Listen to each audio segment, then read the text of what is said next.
In this video, we have the Samsung Galaxy A15 5G versus the Galaxy A25 5G. Stay tuned.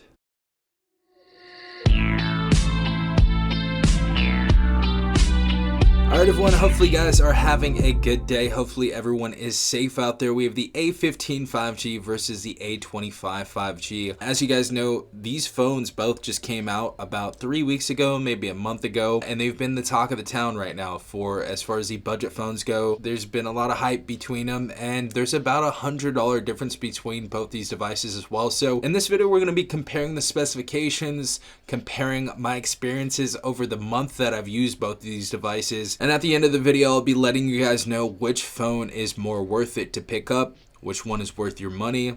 Let's go ahead and start this out. So first and foremost, as I said before, the Galaxy A15 5G is going to be about $100 less than the A25 5G at $199. And you guys can pick this up on Amazon, or you can pick this up from my YouTube shopping reel right here. It should have popped up on the screen for both these devices. And we have the Galaxy A25 that's about $299. Now, obviously, there's going to be many differences between both of these devices, but the first thing I think I should get out of the way is the build on both these devices, because this is one of the things that really isn't going to be different from each other. Of course, as you guys see, first and foremost, we have that new key island design in both these devices. It's pretty much going to be the same setup on each one. Of course, we have our volume up and down rocker just above our power key that's going to be used as a fingerprint sensor on both these devices. Both of these devices have a decent fingerprint sensor as well. It's going to be about the same. As far as like accuracy, the A25 5G might be a little bit better, but for the most part, it's going to be pretty much the same thing. Of course, the build of these devices as well is going to be plastic and glass. We also don't really have any Corning Gorilla Glass or anything like that as far as protection goes. So glass front, plastic sides, and plastic back. However, the Galaxy A25 is going to have this little, I guess it's called like a grid design on the back. And of course, the A15 5G is going to have this frosted plastic on the back, which honestly, this one, I feel like on the A25 5G leaves less fingerprints, but there's really not much of a difference, as you guys can see. But yeah, builds are pretty much the same. Now, getting into the displays on these devices, the Galaxy A15 5G on the left side is going to have a Super AMOLED display. It's going to be a 90 Hz refresh rate on this device, and we are going to have 800 nits of brightness on this device. Very, very beautiful looking display. Of course, we went up from LCD to Super AMOLED, so we got a nice little upgrade for the Galaxy A15 5G, and this is going to be 1080 by 2340, so full HD as well. Going over to the Galaxy A25 5G right here, we are going to have a Super AMOLED 120 Hz refresh rate, so a smoother refresh rate on the Galaxy A25 5G, and not only a smoother refresh rate, but a brighter display on the A25 as well. Instead of 800 nits that we had on the A15, we actually have 1,000 nits of brightness on the Galaxy A25 5G. So this is going to be a brighter, better looking display, and of course, it's going to have a smoother refresh rate. So of course, first and foremost, the Galaxy A25 5G is the winner of the display. Now, getting into the platform of these devices, both these devices actually have, I believe it's like 4 years of software updates or something crazy like that. So you guys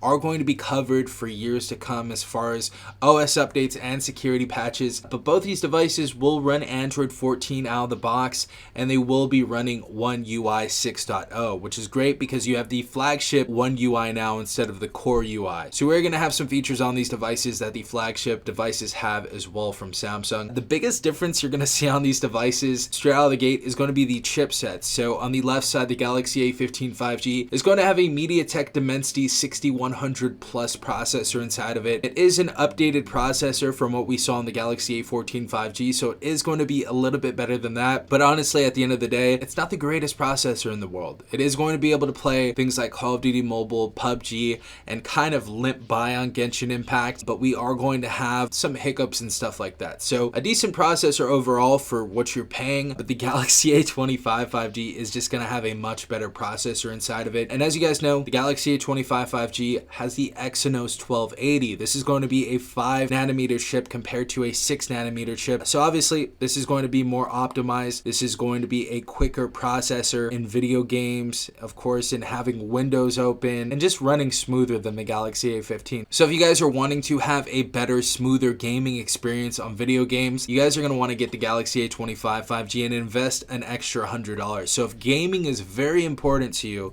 and it's one of the core things that you do on your phone, get the Galaxy A25 5G. Now, as far as the memory in both these devices, on the Galaxy A15 5G, we have 4 gigabytes of RAM for a base model, and the A25 5G, we have 6 gigabytes of RAM. And also for both these devices, for our ROM or our storage, we both have 128 gigabytes of internal storage, so just a couple more gigabytes of RAM on the A25 5G. As far as our micro SD card slot, we do have a shared SIM slot on both these devices, so we can expand our storage via micro SD card, I believe up to 1 terabyte on both these devices. So it's definitely great to see that. One of the things that you're going to see other than the SIM card slot on here as well is going to be the 3.5 millimeter headphone jack. Now, Samsung didn't skimp out for the A25 5G and just put it on the A15. Both devices actually surprisingly got a 3.5 millimeter headphone jack. So beautiful to see that on here. Also, the speakers are going to be a big difference on these devices as well. The Galaxy A15 5G is going to have one speaker, and that's going to be at the bottom of the device. It's going to be a little harder to play video games and stuff like that without covering up your phone, so it's going to be a little bit of a challenge. But what's cool is the Galaxy A25 5G not only has loud and crisp speakers, but it has stereo speakers. So we're going to be utilizing the headset as well as the bottom facing speaker. So you guys are obviously going to get a better speaker on the Galaxy A25 5G. Even though the Galaxy A15 5G has a mono speaker on this device, it is actually super loud and crisp as well, so there was definitely some improvements on that as well. But for the speaker, for the platform, and for the memory and everything, the Galaxy A25 5G is going to be the better phone. Alright y'all, so getting into the cameras on both of these devices, this is going to be a fun little test, and we did take a ton of pictures that we're going to be comparing right now, and we did take some videos on these cameras as well, so we're going to be showing you that in a second. But first and foremost, the Galaxy A15 5G of course has a 50 megapixel wide angle camera. Our secondary is going to be 5 megapixel, and that's going to be our ultra wide camera, and our third is going to be our 2 megapixel macro. Going over to the Galaxy A25 5G, we have a 50 megapixel wide angle camera, an 8 megapixel ultra wide camera instead of a 5 megapixel that we had on the A15, and of course a 2 megapixel macro. Now, the Galaxy A15 5G is only going to be capable of 1080p 30 frames per second video recording, but on the Galaxy A25 5G, it can go all the way up to 4K at 30 frames per second, and the A25 5G also offers 1080 at 60 frames per second as well. So you guys are going to have many more recording modes and higher resolution on the Galaxy A25 5G. So this is going to be the better camera overall, and we're going to be showing you some video samples and some photo samples in a second between both these cameras. But as far as what I've seen on both these devices, the Galaxy A25 5G is going to have not only the brighter photo and brighter footage or video footage, it's also going to have the more natural colors. So if you guys don't notice the photos on the Galaxy A15 5G in a second, the A15 5G is going to kind of have this over-processed, oversaturated photo and oversaturated video that you guys are about to see right now. The A25 5G is going to have a much more natural look, and honestly, it can go either way. The Galaxy A15 5G very much surprised me, and it was very much improved in video stabilization and camera work from the Galaxy A14 5G, but I would say the A25 5G has a more natural look. So if you guys are into the more natural look, I'm sure you're going to like the Galaxy A25 5G. If you're into the more saturated, more contrasting look, over-processed look, the Galaxy A15 5G is going to look better in your eyes, as you guys are going to see right now. But as far as the natural colors that I saw, the A25 5G was closest to those. And as far as the front-facing cameras, both of these are going to be capable of recording at 1080 30 frames per second, and they are both going to be 13 megapixel cameras capable of wide-angle recording as well. But sit back, relax, take a look at some of these photos and videos on these devices, and let me know in the comment section down below what camera you think is better. Alright y'all, so this is the front-facing camera on the Galaxy A15 5G, 1080p 30 frames per second, and this is how it looks and sounds and everything. Let me know what you guys think.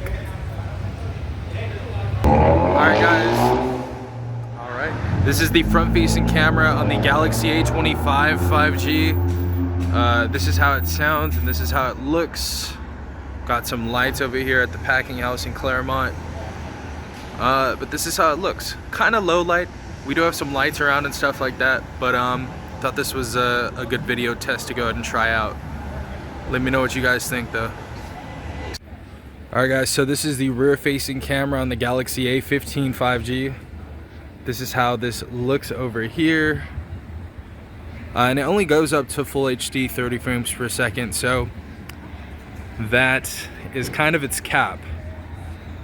But for a $200 phone, let me know what you guys think. This is going to be the biggest difference between like a mid-range or a flagship device from a budget phone is going to be the camera. So camera ain't going to be too amazing for 199 bucks, but this is what you guys can expect.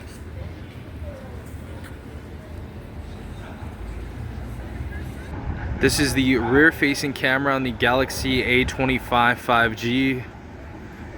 Full HD, 30 frames per second.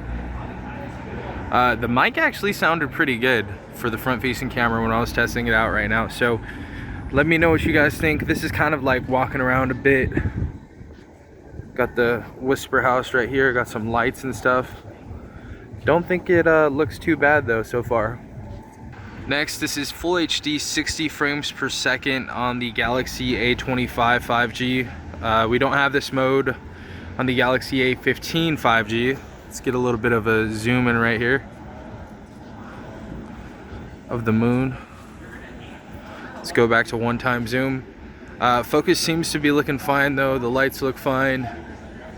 But Full HD 60 frames per second right here. We got this random guy over here just looking straight. How you doing, bud? Doing good, man? Good. Yeah, it looks fine so far. Next we have UHD or 4K at 30 frames per second on the Galaxy A25 5G. And this is how this looks on a sub $300 phone for 4K. Let me know what you guys think. This is kind of low lighting as well.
So hopefully you guys noticed the difference between both these cameras. The more natural look is obviously going to go to the Galaxy A25, as I told you before, and the Galaxy A15 still has some nice photos, but they just look oversaturated, honestly. Again, let me know in the comment section down below who you think has the better camera. Alright guys, so the last thing I want to go ahead and talk about is the battery life on these devices. Both devices actually have a 5,000 milliamp battery life, and both devices actually have a 25 watt charging rate as well. I know I was as surprised as you. The Galaxy A15 5G has a 25 watt wired charging rate now, which is absolutely insane. A very big improvement from last year. So as far as the real world use with these batteries, I do want to get a better feel for both of them. So we're going to be doing a video on the battery battery draining for both these devices later on, since they have different chipsets. And obviously the Galaxy A25 has 1000 nits of brightness instead of 800, and it also has a 120 hertz refresh rate. So we're going to be putting those settings on both these phones later on, but you can probably estimate about 6 hours of battery life or screen on time with both these devices throughout the day. So these devices should get you through a work day, and you should be good to put this on your charger at the end of the day. All right, guys, so the ending question, or the last question we're going to ask, is which device you should purchase. Now, as you guys know, the Galaxy A25 5G is going to be $100 more than the A15 5G. And that's a lot of money. So if you guys are wanting to get a decent valued phone and you guys don't want to spend too much money and you want an okay experience, not the greatest in day-to-day tasks or gaming, and go with the Galaxy A15 5G. It's a decent phone. We saw some decent upgrades from the A14 to the A15 5G. And I think for the average person that is used to budget devices, you're going to have a really good experience on this phone. Now, if you guys want a better experience overall, you guys want a better gaming experience, you guys kind of want more of the niceties like the stereo speakers, the better gaming with the better processor and stuff, the 1000 nit display, the 120 hertz refresh rate, and things of that nature, go with the Galaxy A25 5G. If those are worth it to you and they're worth paying $100 more for, go with the Galaxy A25 5G, especially if you guys are a gamer. But I would say overall, obviously, the Galaxy A25 5G is going to be the better phone, but you are going to have to pay that $100 more for it. But let me know in the comment section down below which device you would rather pick up. I would say the Galaxy A25 5G for me. I would say it's an overall better phone. But honestly, if I was paying $299 for a phone, I would just pick up the Pixel 7a. But if you guys are wanting to pick up a Samsung device that's going to be supported, then obviously choose away. But if you guys have any questions, leave them in the comment section down below. Hopefully you guys have a great rest of your day. This has been Safon from TechRight. Peace out, Tech Gang.